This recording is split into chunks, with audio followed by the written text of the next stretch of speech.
Dear human, dear soul, I welcome you to my podcast series, Conversations with the Universe. Since a near-death experience, I have the gift to communicate with the subtle energies of the cosmos. This happens in a form of deep meditation, where I ask certain entities of the otherworldly realm to interact with me. As one of the first contacts from the beyond, my old friend and teacher, a friend of the Indians, showed up.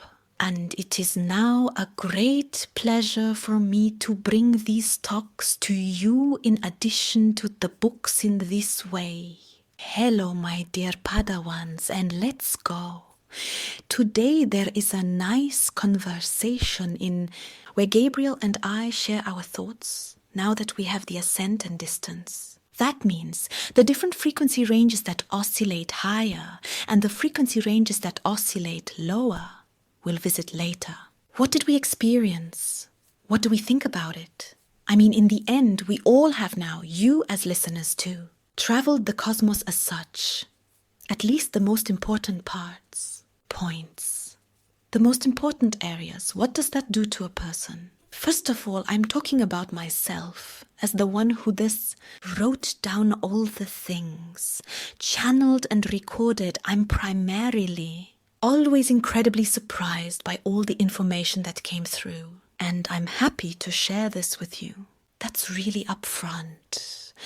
At the same time, it obviously made me more humble and above all, more grateful. In our lives, what an amazing opportunity we have that we are here now. Even if there are warning signs, it's partly crazy. But the fact that we're allowed to be here in this world now, with the possibilities of our time, for example, which allow me not only to create these works, but to distribute them and to be here with you again in spoken form.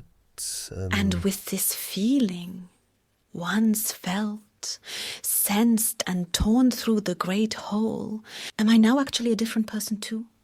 I don't know how you guys feel.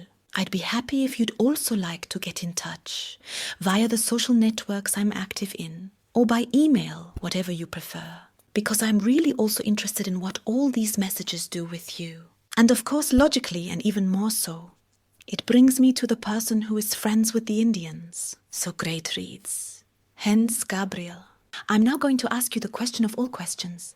How are you feeling after exploring the cosmos? Now that you've traveled with me, what you've learned, and perhaps even a bit of what you felt. Subtitles by Stephanie Geiges. Who's breathing so deeply right now? That's the area within me I call the inner child. Why do I say that? On the one hand, our Indian friends always remind us that in the world of humans, there are fairy tales about the reality of the cosmos. In short, the fairy tale of heaven and hell, and that this only arises from our dualistic worldview, which we have to experience here, but has nothing to do with the reality of the subtle worlds, right? Yes, good. But I say, as the one who has also experienced all this now, the descriptions he gives us, the trips to which he has now invited us, show if I honestly feel exactly that on the subtle world. On the level of the subtle world, these are not fairy tales.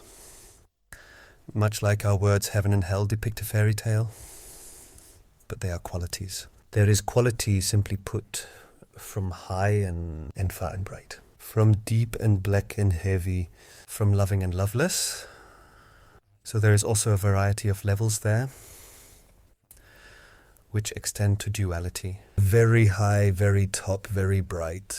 Simplistically put, very deep, very bottom, very black and black. So I do see a parallel. Although our human attempts to grasp it, to formulate it, of course, are not missing the mark.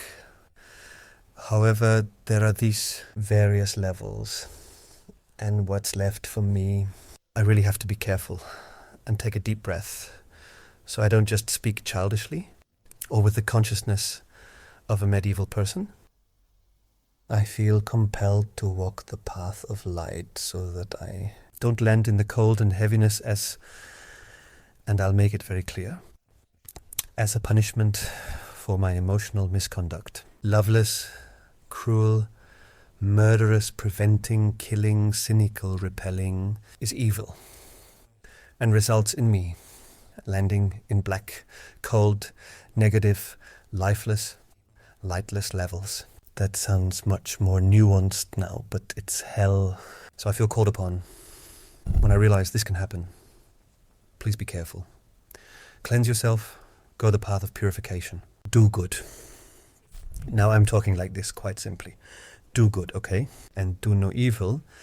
Then you have the opportunity to rise, and this is what's left for me. Yes, and it is humbling. 100%. It's incredibly humbling because we always come back to the master key of all keys.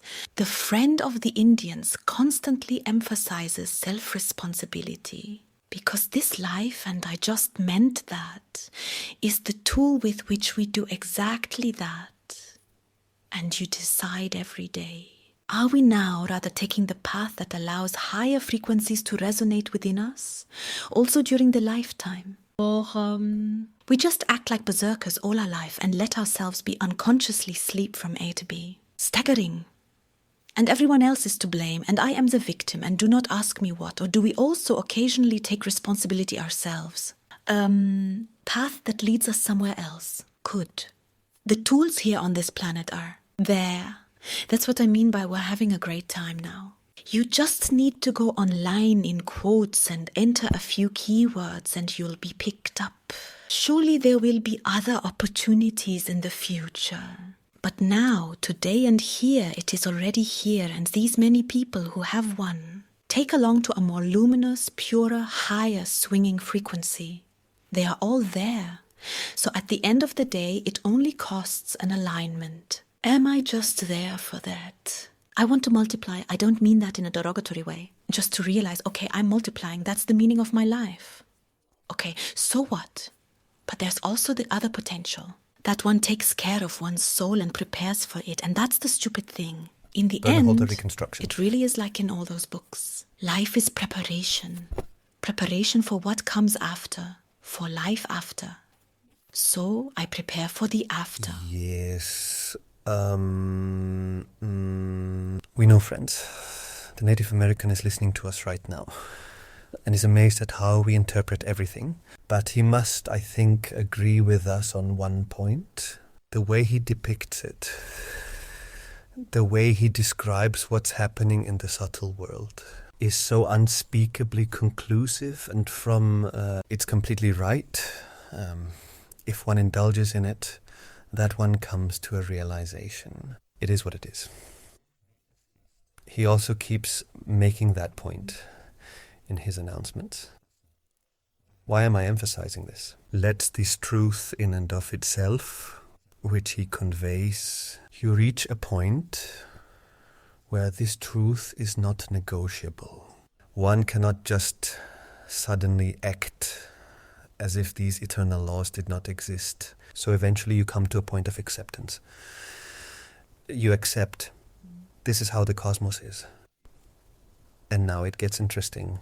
I claim that those people who are listening to us now, who are alert and open-minded, must have major problems with all the religions of this world that hammer fear and guilt into us, and objects to this human and freedom-suppressing aspect of almost all religions. The wise person who yearns for freedom logically on, and now it's very personal for me, and maybe for some of you who are listening here, a challenge to say, we need to differentiate very clearly what went wrong in this human world with the eternal truths that people have only instrumentalized in their religions to oppress each other, although the primal essence is true.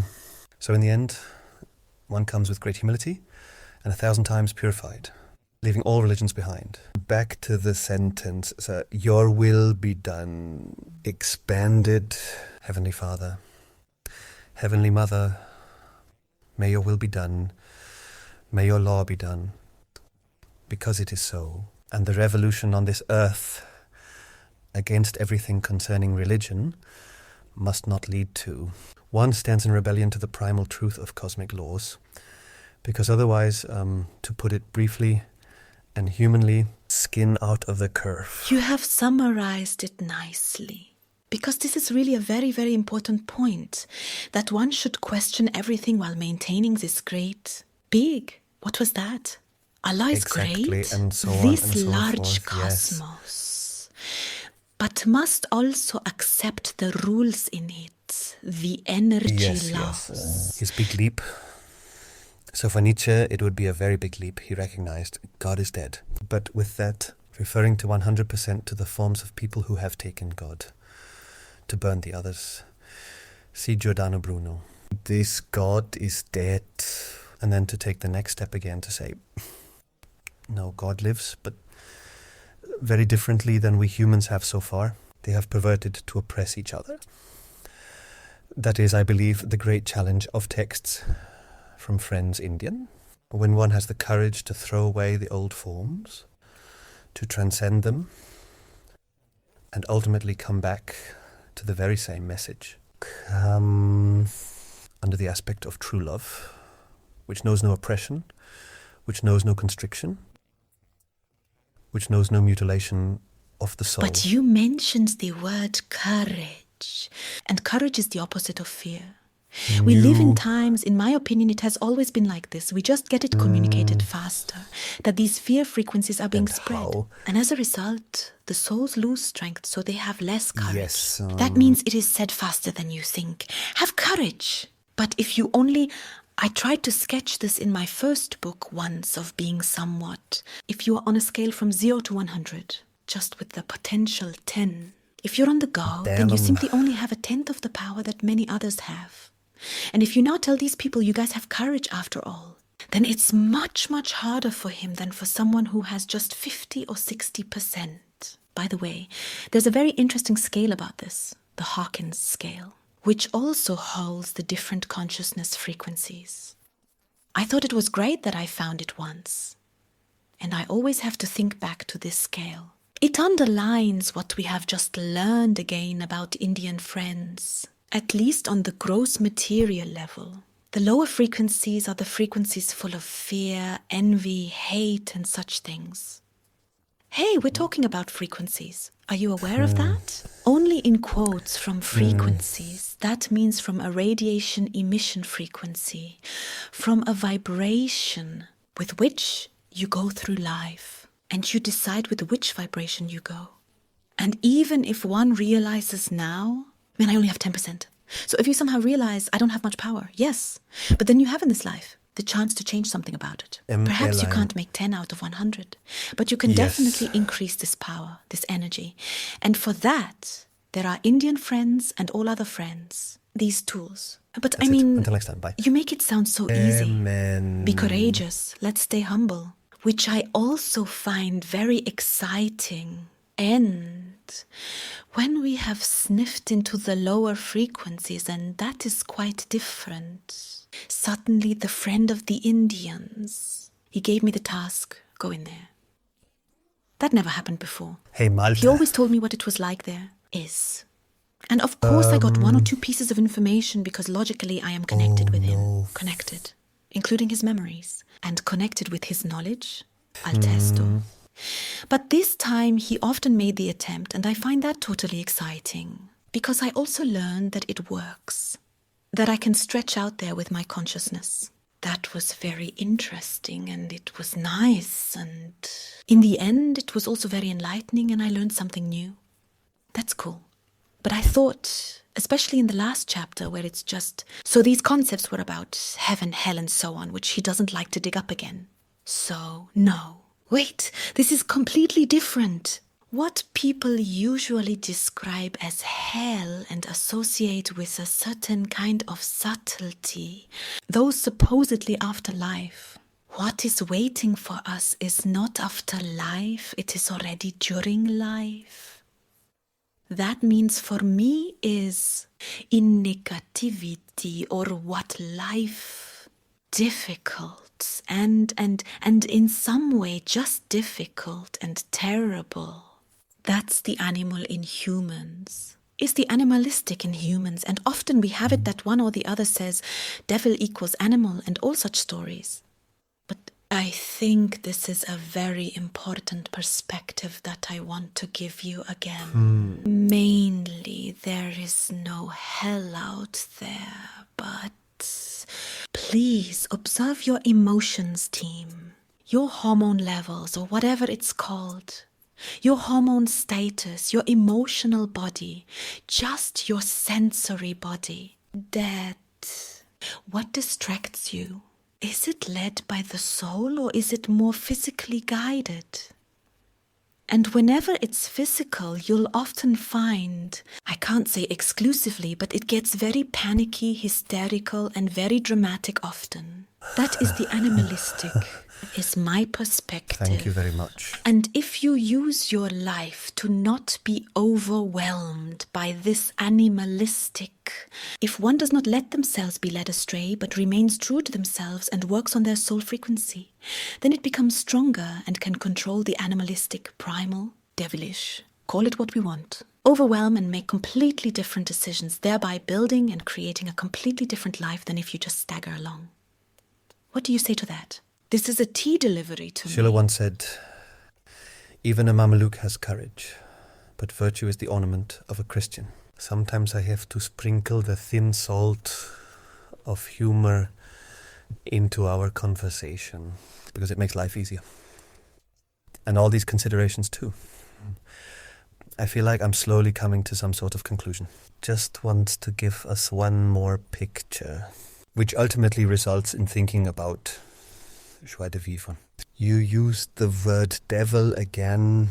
The devil is represented in our mainly Western society through a strange figure, half human, half beast, body shown with a horse's foot and horns. That's the devil because he invented the Catholic Church. The archetype is the god Pan, a half-goat creature with a horse's foot and two horns, who in turn was the god of sexuality. And because the early Christians and Catholics in and of themselves perverted, those who perceived the joys of sexuality as devilish, as a distraction from the turning to God. So perverse were they over the centuries and millenniums, and this has destroyed and influenced our entire society. Is this a sign how wrong? All our religions, ancient images that have a legitimacy and beauty and correctness. That is the infinite joys of essentially lovingly lived. Sexuality has been perverted into devil's work. Let's roll that around in our minds. That means I am concluding my conversation situation today with a wish for us all. Live solely for the joy of living, joy of life, love of existence, love of your own existence, love thy neighbor as thyself. Then joy can be the result. You said it very nicely. Thank you for the balance again, because exactly right. I also didn't want to demonize the physical in general, but just want to say that one should the negative. Radiations of the physical do not give too much power, because they can cause a lot of suffering. Sunday exactly. or day. But the beautiful tools of it, of course, they should be lived. See Gabriel, what he just said, and they also hold incredibly much potential ready naturally. And as you always hear when I start the sessions, or at least very often, this energy of joy that comes from the cosmos. I drank it in my near death, and it's in me, it resonates in me, and maybe it's been in me all the time. And when I connect with the cosmos, it's activated like a light that's been turned up even stronger. But the cosmic principle is a very, very beautiful, loving, light-filled place. And it's just our own decision at the end of the day.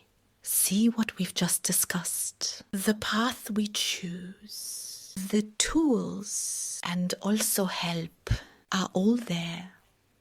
And that alone is a huge gift. In this sense, thank you very much for listening. We will now continue, moving on to many wonderful tools and more other interesting, exciting chapters about all sorts of things, and we are glad you're with us. Thanks for listening. Thanks, love.